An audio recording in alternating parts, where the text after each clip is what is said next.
Yeah, so my name's Chris Bell. I came to MSU in 1999. I ventured all the way from St. Peter, Minnesota, 11 miles away. Took a risk in my life and ventured to a place called MSU Mankato.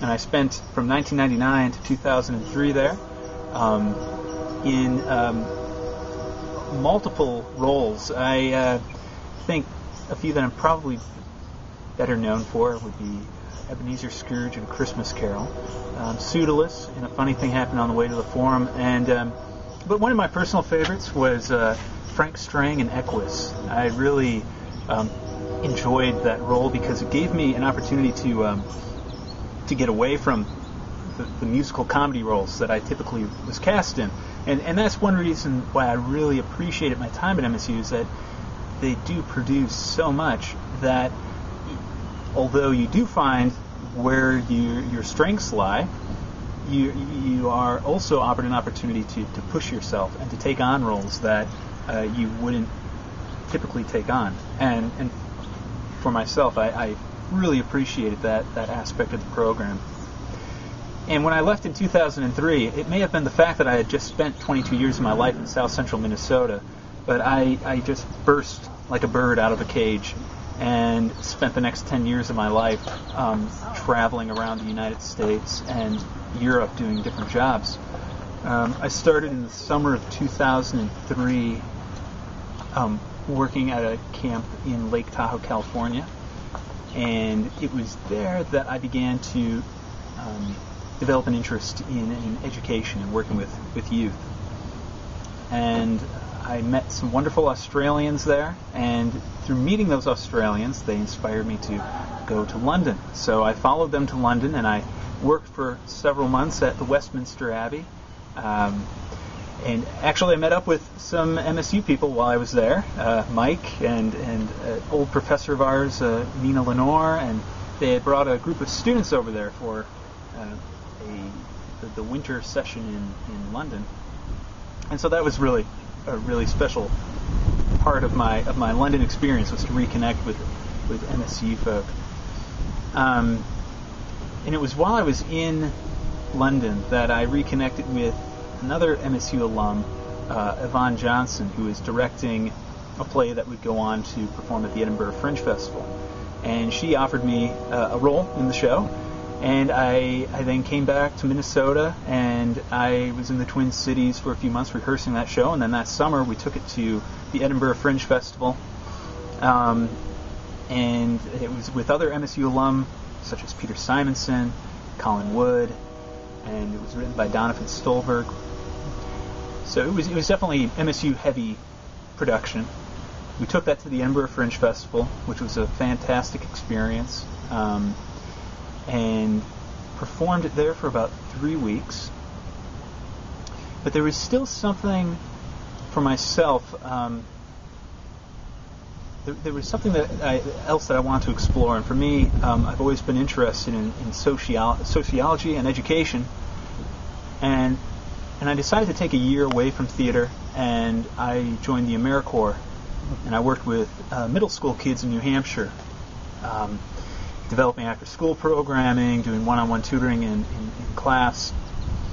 And this was an incredible experience and really shifted the focus that I had in life, which had been for the longest time to get my theater degree and then automatically go into a bigger city and to just audition. And this definitely shifted my approach, and I definitely took on more of a more social change aspect to the way I approach my work. And after my year in New Hampshire, I moved down to Birmingham, Alabama, to work with the Birmingham Children's Theater, and that was really an interesting experience. Not so much the working with a theater company, but to go from a fairly liberal area of the country down to Alabama was a very, very big shift for me, and I wasn't quite ready for that. But it was a great experience. I got to work with a great children's theater company, But again, I was still in this kind of restless, wanting to travel mode. So after I was done with my time in Birmingham, I went on to road trip across the country, and I ended up in Seattle. A couple of MSU alum were there, Jason Harbour, Trick Daniker, and they were immersed in the theater community there, and they said, Chris, you should really come out here. There's a lot of exciting and new work going on, and you would just really enjoy the general feeling and vibe of this city. And I got out there and I loved it. I thought it was exactly what I was looking for, with people who are doing some really thought-provoking work that shifted the way that I typically approach projects. And I got more introduced to ensemble-based work and doing works that are lean more towards activism, and got heavily involved with a couple companies there, Balogun Theater and Annex Theater, and it was fantastic. At the same time, there's not a lot of paying work in Seattle, so you have to find a way to keep that balance. And for me, it was working with the city of Seattle while also doing these shows and working with companies at night. And after doing 5 years of that, which were an incredible and rewarding 5 years, I decided that it was time that I go back and I pursue my graduate studies. And I fell in love with this program at the University of Warwick in England because it combines both my passion for performance and my passion for social change. And it allowed me a platform to research elements of performance that you don't typically research in most theater studies programs. So I spent a good deal of my time researching the performance of the gendered identity and participatory work, how protests are another form of performance. You are performing for advocacy and for change. And I also looked into another area was theatricality, and the theatricality of political debates, and how performance it breaks, it bleeds far beyond the theater and the dance halls, and it offers us a new way to look at life. And so I did this program from 2011 until 2013, splitting my time between the University of Warwick and the University of Amsterdam. And the title of the program is International Performance Research. So you're with a very much international cohort. I was able to collaborate with people from Mexico and from Brazil, England, Singapore, Bosnia, and it was absolutely fascinating. And just I can't speak enough about how much it added to my own approach to performance and to research, and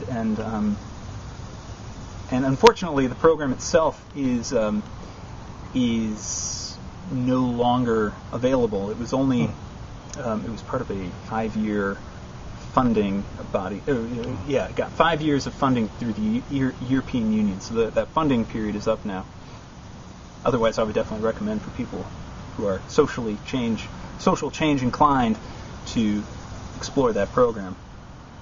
But it was while I was in England that I met Juan Eldape and his wife Melissa, and the two of us began to collaborate on an artist residency, and that's my most recent project. And that took place earlier this year at a farmhouse in rural Ireland.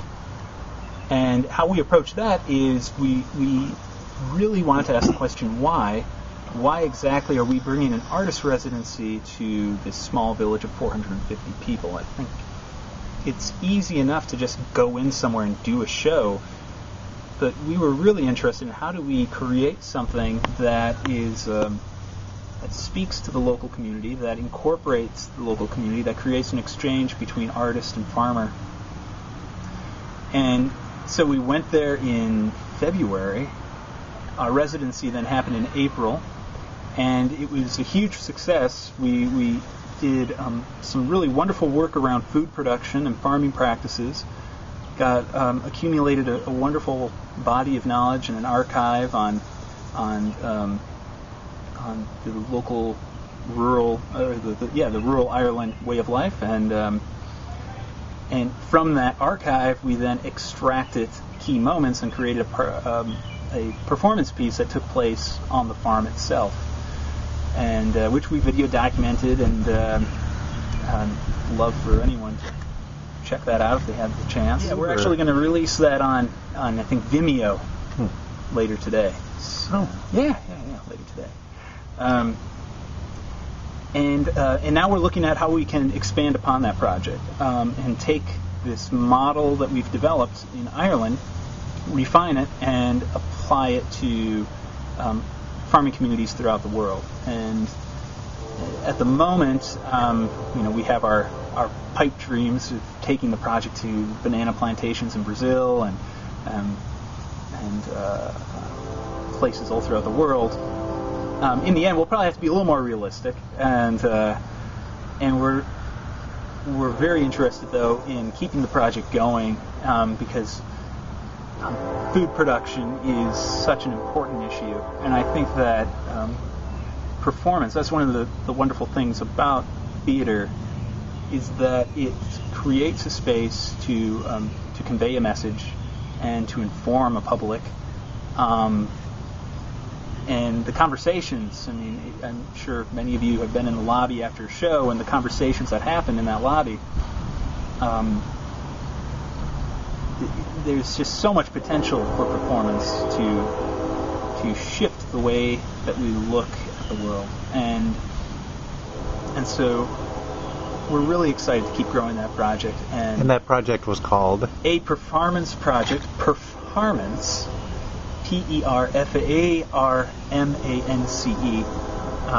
We want to include the word farm in there while also being a little Irish, since it kind of sounds like a performance project. It kind of sounds Irish, so it definitely, there's only so much you can plan for when you're relying on community engagement the way we were, and I think some of the most surprising things that came out of it for me was just how much of an impact we really made. And it's something that's hard to gauge, but there were definitely moments throughout the process where it really sunk in how much performance was impacting these individuals. So in our performance that we created, the one thing we had the audience do was to pick up rocks and to carry them with them throughout the farm, because it happened at several different sites around the farmhouse. And we had one gentleman who, at the very end of the performance, enthusiastically asked, "Can I keep my rock?" And I said, "Absolutely, take the rock, take it." And he took it home, and about a week and a half later, I was dropping by their house because they were giving me a piece of luggage, and there on the mantelpiece was the rock from our performance. And that's, a very physical reminder of the impact we had on those people. But I think we definitely gave them a new experience and a new way to explore the spaces around us, which theater does. It allows us a new way of investigating spaces. And actually, that's one thing that I would implore young theater artists to do, is to find ways to perform outside of your traditional theater spaces, to find site-specific spaces that you can reactivate in new ways, and theater allows you the tools to do that. And by doing that, I think you're opening up your own marketability as well, because you have so much work happening now in the in the parks in the summer, and I think there's a lot of exciting stuff that can be expanded upon that. And I think this is one thing that I learned early on, probably my sophomore intermediate acting class with Paul Hustles, was to always be observing the world around you, and to be not only self-aware of the way that you kind of move and inhabit space, but how do other people inhabit space, and how can you capture their physicality? How can you capture their stories? So I would say to always be observing and to document those observations. I think that's something that we oftentimes forget is we'll hear a great story, but then we forget to actually write it down, and that's so important for theater artists, is to have that journal. And that's one thing we had when we were in Ireland. We were constantly documenting the stories that we were hearing, either through video or through or the moment we'd hear, we'd go write it down, because it's from that you can, you may not, for like a current project, immediately turn to that, but a year or 2 years down the road, you might be working on a project, or you might have an idea for how you might bring a theater piece to a certain space, and you remember a story that you heard that you can then call back upon, and then utilize that in the work you do. So always be documenting, whether it be a journal or to always have a handheld recording device on you, because your inspiration as a theater artist is around you on a daily basis. And to walk through life with blinders on, you're just limiting yourself as an actor, director, scene designer. Well, I have the immediate project right now, which is a PerFarmance project, and we're hopefully going to keep developing that. And in 10 years, ideally, that would be it'd be amazing to have that an annual event where we would take it to a different farming community throughout the world and apply this model to include different artists that we meet along the way. And on top of my practice-based work, I'm at the moment beginning the arduous process of writing PhD proposals. So I'm looking at eventually getting back into the academic setting and continuing with a career in academia. I've got a few institutes here in the U.S. I'm looking at, but I'm also very interested in the German institutes, and I think there's a lot of exciting work going on there as well. But that is kind of a fork in the road I'm at right now, because if you get your PhD in Germany, you're not going to be very marketable in the U.S. So if you're going to Germany, you're definitely saying, I want to have a career in the German university. So it's something I definitely need to process a bit, because I'm not sure that's the direction I want to go in. But yeah, in 10 years, I imagine I'll be teaching in some way, shape, or form somewhere in the world.